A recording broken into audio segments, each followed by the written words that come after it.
기원전 8세기 유다 임금 아하지 시대, 두 강대국의 군대가 예루살렘을 향해 올라오자 임금과 백성의 마음은 두려움에 크게 흔들립니다. 그때 하느님께서는 예언자 이사야를 두려움에 떨고 있는 왕 앞에 세우십니다. 이사야는 이렇게 말합니다. 주님께서 몸소 여러분에게 표징을 주실 것입니다. 보십시오. 젊은 여인이 잉태하여 아들을 낳고 그 이름을 임마누엘이라 할 것입니다. 임마누엘, 하느님께서 우리와 함께 계신다. 이 약속은 긴 세월을 지나 마침내 한 작은 마을, 한 젊은 여인을 통해 조용히 그러나 분명히 이루어집니다. 하느님께서는 가브리엘 천사를 보내시어 갈릴레아 나자렛에 사는 한 젊은 여인 마리아에게 이렇게 전하게 하십니다. 보라, 이제 내가 잉태하여 아들을 낳을 터이니 그 이름을 예수라 하여라. 그분께서는 큰 인물이 되시고 지극히 높으신 분의 아드님이라 불리실 것이다. 그러자 마리아는 조용히 이렇게 응답합니다. 보십시오. 저는 주님의 종입니다. 말씀하신 대로 저에게 이루어지기를 바랍니다. 마리아의 이 한마디로 인류의 역사를 뒤흔들 임마누엘의 예언이 마침내 눈앞에서 실현되기 시작합니다. 마리아는 길을 떠나 서둘러 유다 산악지방에 있는 한 고을로 갑니다. 그리고 즈카리아의 집에 들어가 엘리사벳에게 인사합니다. 엘리사벳은 성령으로 가득 차 큰 소리로 이렇게 외칩니다. 당신은 여인들 가운데에서 가장 복되시며 당신 태중의 아기도 복되십니다. 그러자 마리아도 조용히 그러나 깊은 기쁨으로 이렇게 고백합니다. 내 영혼이 주님을 찬송하고 내 마음이 나의 구원자 하느님 안에서 기뻐 뜁니다. 로마 황제의 명으로 온 나라에 호적 등록령이 내려졌을 때 요셉과 마리아도 고향 베들레헴으로 길을 떠나야 했습니다. 긴 여정 끝에 도착한 그 작은 마을에는 이미 사람들로 가득 차 머물 곳조차 남아있지 않았습니다. 그렇게 한 외양간 구석에서 마리아는 해산날을 맞이합니다. 그들은 아기를 포대기에 싸서 구유에 뉘었습니다. 하늘과 땅의 주인이신 분께서 가장 낮고 가난한 자리에서 조용히 이 세상에 오신 것입니다. 이는 하늘이 먼저 그 탄생을 알린 구원자입니다. 들판의 목자들에게 울려 퍼진 천사들의 노래 속에서 하느님께서 우리와 함께 계시겠다는 약속이 눈앞에서 이루어졌습니다. 아기가 태어난 지 40날이 되었을 때 마리아와 요셉은 모세의 율법에 따라 예루살렘 성전으로 올라갑니다. 그곳에서 오랜 세월 이스라엘의 위로를 기다려온 시메온이라는 이를 만나게 됩니다. 성령께 이끌린 그는 아기를 품에 안고 제 눈이 당신의 구원을 보았습니다 라며 하느님을 찬미합니다. 그리고 마리아를 바라보며 이 아기가 많은 사람을 일어나게도 또 쓰러지게도 할 표징이 될 것이며 어머니의 영혼 또한 칼에 꿰찔리듯 아플 것이라고 조용히 예언합니다. 이날 아기는 성전에서 온전히 아버지께 봉헌되고 어머니의 마음에는 언젠가 다가올 순환의 그림자가 살짝 드리워집니다. 예수님께서 12살 되셨을 때입니다. 파스카 축제 때가 되자 마리아와 요셉은 언제나처럼 예루살렘 성전으로 올라가고 예수님도 함께 그 길을 걸어가십니다. 축제가 끝난 뒤 일행은 고향으로 돌아가는 길에 올랐지만 하루가 지나서야 비로소 예수님이 일행 가운데 계시지 않다는 것을 깨닫게 됩니다. 마리아와 요셉은 걱정 속에 친척과 이웃들 사이를 샅샅이 찾다가 다시 예루살렘으로 돌아갑니다. 사흘째 되던 날 마침내 성전에서 예수님을 찾아뵙습니다. 율법교사들 한가운데 앉아 그들의 말을 듣고 물으시며 놀라운 지혜로 대답하시는 모습이었습니다. 애타는 마음으로 어머니가 말씀드립니다. 얘야, 왜 우리에게 이렇게 하였느냐? 내 아버지와 내가 너를 애타게 찾았단다. 그러자 예수님께서 조용히 이렇게 되물으십니다. 저는 제 아버지의 집에 있어야 하는 줄을 모르셨습니까? 그 말씀이 온전히 다 이해되지는 않았지만 마리아는 그날의 일과 예수님의 말씀을 마음 깊은 곳에 간직합니다.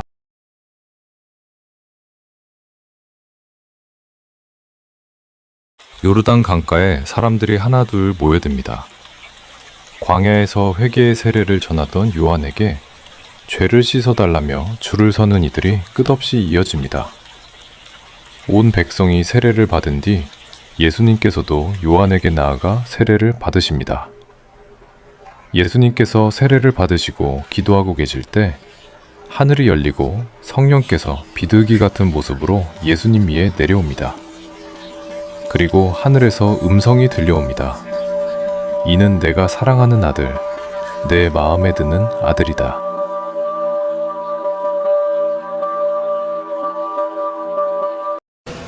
어느 날 갈릴레아의 작은 마을에서 혼인잔치가 열립니다. 예수님의 어머니도 그 자리에 있었고 예수님과 제자들도 함께 잔치에 초대받아 참석합니다. 하지만 큰 난처함이 다가오고 있었습니다. 포도주가 떨어진 것입니다. 이를 눈치챈 어머니는 조용히 아들에게 다가와 말합니다. 포도주가 떨어졌다. 그곳에는 정결 예식을 위해 커다란 돌 항아리 6개가 놓여 있었습니다. 예수님께서는 하인들에게 그 항아리들을 가득 채우라고 이르시고 물을 퍼서 연회장 책임자에게 가져다 주라고 하십니다. 책임자는 그 물이 어느새 가장 좋은 포도주로 변해 있는 것에 맛보고 놀라움 속에 신랑을 부릅니다.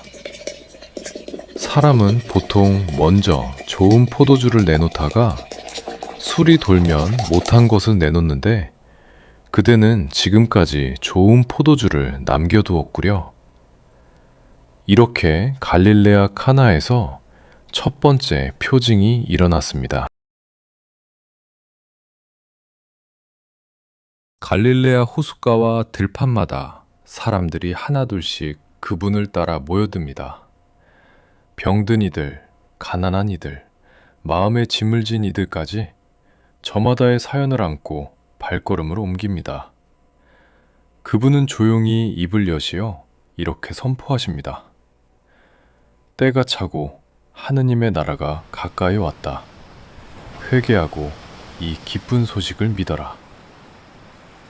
하느님의 나라는 먼 곳에 있는 새로운 나라가 아니라 작은 겨자씨처럼 보이지 않는 누룩처럼 사람들의 마음속에서 자라나기 시작합니다. 어느 날 한 제자가 용기를 내어 예수님께 다가와 청합니다.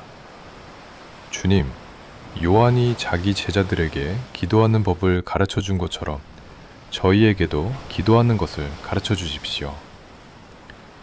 예수님은 제자들을 바라보시며 천천히 또렷하게 이렇게 가르치십니다. 너희는 기도할 때 이렇게 하여라. 아버지, 아버지의 이름이 거룩히 빛나시며 아버지의 나라가 오게 하소서. 날마다 저희에게 일용할 양식을 주시고 저희에게 잘못한 모든 일을 저희도 용서하오니 저희의 죄를 용서하시고 저희를 유혹에 빠지지 않게 하소서. 이렇게 하느님의 나라를 선포하신 예수님은 하늘을 아버지라 부르며 아버지의 나라를 향해 손을 뻗는 가장 단순하고도 깊은 길을 제자들에게 열어주십니다. 그리고 예수님께서 말씀하십니다. 내가 너희에게 말한다. 누구든지 청하는 이는 받고 찾는 이는 없고 문을 두드리는 이에게는 열릴 것이다. 하느님의 나라 선포에서 시작된 이 길은 하늘을 아버지라 부르며 드리는 기도 안에서, 그리고 결코 포기하지 않고 문을 두드리는 간청 안에서 조용히 현실이 되어 갑니다. 어느 날 예수님께서는 가장 가까운 제자 세 사람을 데리고 조용한 산길을 오르십니다. 베드로와 요한과 야고보는 피곤한 몸을 이끌고 뒤따르다가 정상 가까운 곳에서 예수님께서 따로 기도하시는 모습을 바라봅니다. 예수님께서 기도하시는 동안 그 얼굴 모습이 달라지고 옷은 눈부시게 빛나기 시작합니다. 그때 두 사람이 나타나 예수님과 함께 서 있습니다. 오랜 옛날 하느님과 계약을 맺은 모세, 그리고 예언자 엘리야입니다. 졸음에 겨웠던 제자들은 눈을 비비며 일어나 영광에 쌓인 예수님과 함께 서 있는 두 사람을 보고 놀랍니다. 그때 구름이 일어나 예수님과 제자들을 덮습니다. 제자들은 두려움에 사로잡혀 아무 말도 하지 못한 채 그 자리에 서 있습니다. 구름 속에서 한 음성이 들려옵니다. 이는 내가 사랑하는 아들, 내 마음에 드는 아들이니 너희는 그의 말을 들어라. 그 소리가 그친 뒤 제자들이 조심스레 눈을 들었을 때 그들 앞에는 오직 한 분, 평소의 모습으로 서 계신 예수님만이 조용히 그들을 바라보고 계십니다. 영광의 빛과 다가올 순환의 예고가 스쳐 지나간 그 산에서 제자들은 아직 다 이해하지 못한 채 하늘이 들려준 이 한마디를 가슴 깊이 간직하게 됩니다. 예루살렘으로 향하는 길, 한 회당 마당에서 바리사이들은 작은 박하와 채소까지 꼼꼼히 헤아리며 11조를 나누고 있습니다. 예수님께서 그들을 바라보시며 말씀하십니다. 불행하여라 너희 바리사이들아. 너희는 박하와 온갖 채소에는 11조를 바치면서도 의로움과 하느님 사랑은 아랑곳하지 않는구나. 이날 예수님의 꾸짖음으로 바리사이들과 율법학자들의 마음에는 분노와 시기가 더욱 깊어져 갑니다. 겉으로는 여전히 율법을 말하지만 속으로는 예수님을 점점 귀찮은 존재라고 생각하게 됩니다. 이렇게 굳어져가는 그들의 마음은 곧 예루살렘에서 이어질 십자가의 길을 조용히 예고해 줍니다. 사람들은 점점 더 많이 예수님 둘레에 모여듭니다. 누군가는 그분의 말씀에 마음이 타오르고 또 누군가는 불편함과 두려움에 눈살을 찌푸립니다. 제자들 또한 다가오는 갈등과 고난을 어렴풋이 느끼기 시작합니다. 그때 예수님께서 하늘과 사람들을 번갈아 바라보시며 조용히 그러나 깊은 떨림으로 말씀하십니다. 나는 세상에 불을 지르러 왔다. 그 불이 이미 타올랐으면 얼마나 좋겠느냐. 예수님께서 말씀하신 이 불은 불의와 거짓을 태우고 굳어버린 마음을 깨우는 불, 성령의 불과 하느님 사랑의 불입니다. 파스카 축제의 밤, 예루살렘의 한 다락방에 예수님과 12제자가 둘러앉아 있습니다. 식사가 한창일 때 예수님께서 빵을 드시어 찬미를 드리신 다음 떼어 제자들에게 건네시며 말씀하십니다. 받아 먹어라. 이는 내 몸이다. 이어 잔을 들어 감사를 드리신 다음 모두에게 건네시며 말씀하십니다. 모두 이 잔을 마셔라. 이는 죄를 용서해 주려고 많은 사람을 위하여 흘리는 내 계약의 피다. 제자들은 아직 그 말의 깊이를 다 알지 못한 채 조용히 빵을 받아 먹고 잔을 돌려가며 마십니다. 파스카 만찬이 끝난 그 밤, 예수님과 제자들은 예루살렘 성 밖 겟세만이라는 동산으로 향합니다. 예수님께서는 제자들 대부분을 그 자리에 머무르게 하시고 베드로와 야고보와 요한만 따로 데리고 올리브 나무들 사이 조금 더 깊은 곳으로 들어가십니다. 그때 예수님께서 조용히 말씀하십니다. 내 마음이 너무 괴로워 죽을 지경이다. 여기에 머물러 나와 함께 깨어 있어라. 예수님께서는 그들 곁을 떠나 조금 떨어진 곳에 엎드려 기도하십니다. 아버지, 하실 수만 있으시면 이 잔이 저를 비켜가게 해주십시오. 그러나 제가 원하는 대로 하지 마시고 아버지께서 원하시는 대로 하십시오. 밤은 깊어가고 제자들의 눈꺼풀은 점점 무거워집니다. 그들은 결국 또다시 잠에 빠지고 맙니다. 마지막 기도를 마치신 예수님께서는 조용히 일어나 제자들에게 다가오십니다. 멀리서 횃불과 군중의 움직임이 어렴풋이 다가오는 가운데 예수님께서 말씀하십니다. 일어나 가자. 보라, 나를 넘겨줄 사람이 가까이 왔다. 이렇게 기도와 외로움 속에서 시작된 이 밤은 곧 십자가의 길로 이어지게 됩니다. 예수님께서 잡혀가신 뒤 베드로는 멀찍이 거리를 두고 대사제 뜰 안까지 따라 들어갑니다. 차가운 밤 공기 속 사람들이 모닥불을 피워놓고 서로 이야기를 나누고 있을 때 누군가 베드로를 바라보며 말합니다. 당신도 저 사람과 함께 있었지요? 베드로는 손사래를 치며 말합니다. 나는 그 사람을 알지 못하오. 잠시 뒤 또 다른 이가 다가와 묻습니다. 당신도 갈릴레아 사람이지요? 그 사람과 한 패가 틀림없소. 베드로는 맹세까지 하며 부인합니다.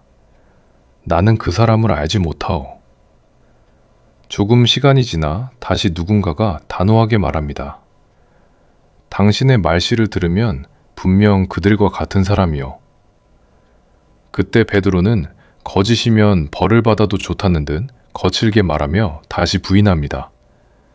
나는 그 사람을 알지 못하오. 바로 그 순간 닭이 울음소리를 터뜨립니다. 베드로는 예수님께서 닭이 울기 전에 네가 3번 나를 모른다고 할 것이다 하시던 말씀을 떠올립니다. 그는 뜰을 빠져나가 어둠 속에서 슬피 울며 자신의 나약함과 두려움을 깊이 깨닫게 됩니다. 날이 밝자 예수님은 수석 사제들과 원로들의 손에 이끌려 총독 본시오 빌라도 앞으로 끌려갑니다. 사람들은 예수님을 향해 끝없는 고소와 비난을 퍼붓지만 예수님께서는 거의 아무 말씀도 하지 않으십니다. 빌라도는 나는 이 사람에게서 죄를 찾지 못하겠다고 말하지만 군중의 외침은 점점 거세집니다. 그 사람을 없애시오. 십자가에 못 박으시오. 결국 빌라도는 그들의 요구를 막지 못하고 예수님께 채찍질을 하고 넘겨주라고 명령합니다. 로마 군인들은 예수님을 데리고 가 거친 채찍질을 가한 뒤 자주색 망토를 입히고 가시로 엮은 관을 머리에 씌웁니다. 그리고 무릎을 꿇는 신용을 하며 조롱 섞인 목소리로 말합니다. 유다인들의 임금님, 만세!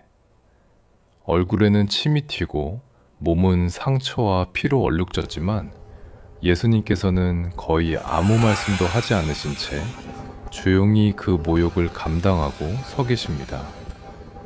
이렇게 예수님께서는 폭력과 조롱 한가운데에서 끝까지 자신을 내어주시는 사랑의 길을 묵묵히 받아들이십니다.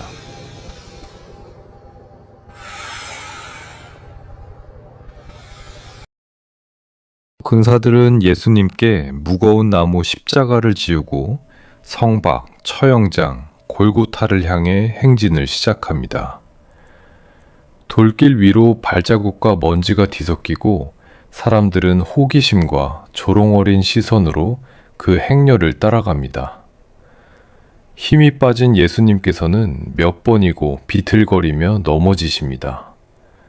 군사들은 시골에서 올라오던 키레네 사람 시몬을 붙잡아 억지로 십자가를 대신 지게 합니다. 예수님을 따라 가슴을 치며 우는 여자들도 있었습니다. 예수님께서 그들을 향해 돌아서시어 말씀하십니다. 예루살렘의 딸들아, 나 때문에 울지 말고 너희 자신과 너희 자녀들을 위해 울어라. 그분의 눈길에는 자기를 향한 연민보다 앞으로 이들이 겪게 될 고통을 먼저 걱정하는 조용한 사랑이 담겨 있습니다. 이렇게 행렬은 마침내 해골터라 불리는 곳 골고타 언덕에 이르게 됩니다.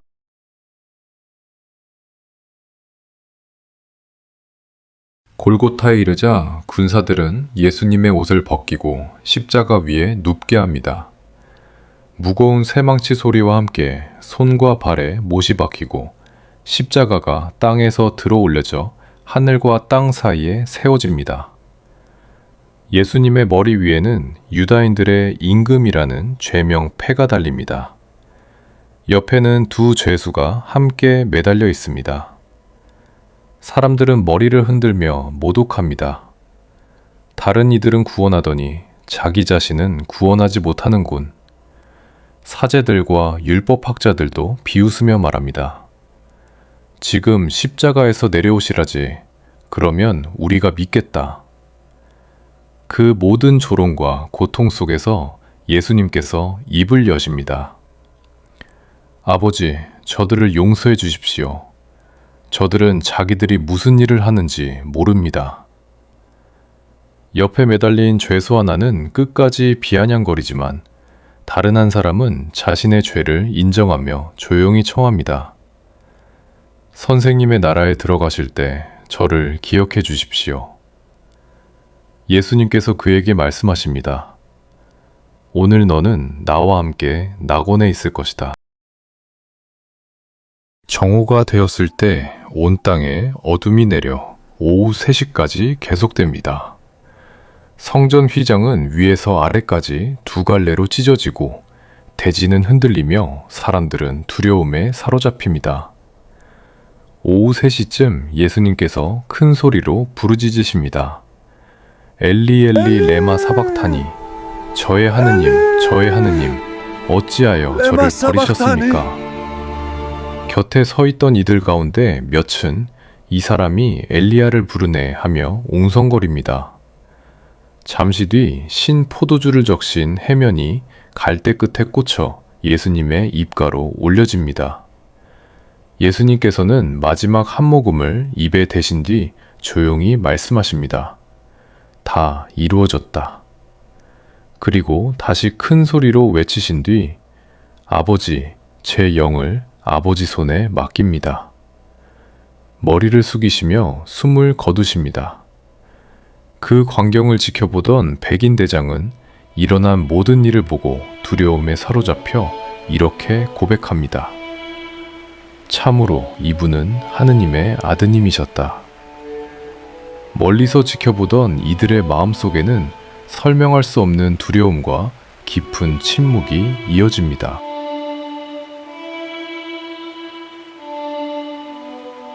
예수님께서 십자가에서 숨을 거두신 뒤 무덤은 큰 돌로 막히고 군사들이 지키고 있었습니다. 그러나 주간 첫날 이른 아침 복음은 이렇게 전합니다. 큰 지진이 일어나고 주님의 천사가 내려와 무덤 입구에 돌을 굴려놓았다. 무덤은 비어 있었고 그분은 이미 되살아나셨습니다. 처음 이 소식은 쉽게 믿기지 않았고 제자들은 두려움 속에 굳게 닫힌 방 안에 숨어 있었습니다. 그때 예수님께서 그들 가운데에 서시어 조용히 말씀하십니다. 평화가 너희와 함께. 그리고 못자국이 남은 두 손과 창에 찔린 옆구리를 보여주십니다. 부활은 죽음과 죄가 마지막 말이 아니라는 하느님의 대답입니다. 왜 살아계신 이를 죽은 이들 가운데에서 찾느냐? 그분께서는 여기 계시지 않는다. 되살아나셨다. 부활은 하느님께서 언제나 우리보다 먼저 살아계시고 함께 계시다는 조용하지만 확실한 약속이 됩니다. 부활하신 뒤 예수님께서는 40일 동안 제자들에게 여러 차례 나타나시며 당신이 살아계심을 보여주셨습니다. 어느 날 예수님께서는 제자들을 예루살렘 근처 올리브산으로 데리고 나가십니다. 예수님께서는 성령을 약속하시며 말씀하십니다. 성령께서 너희에게 내리시면 너희는 힘을 받아 나의 증인이 될 것이다. 그리고 손을 들어 강복하시며 그들이 보는 앞에서 천천히 하늘로 올라가십니다. 제자들은 더 이상 모든 것이 끝났다고 생각하지 않습니다.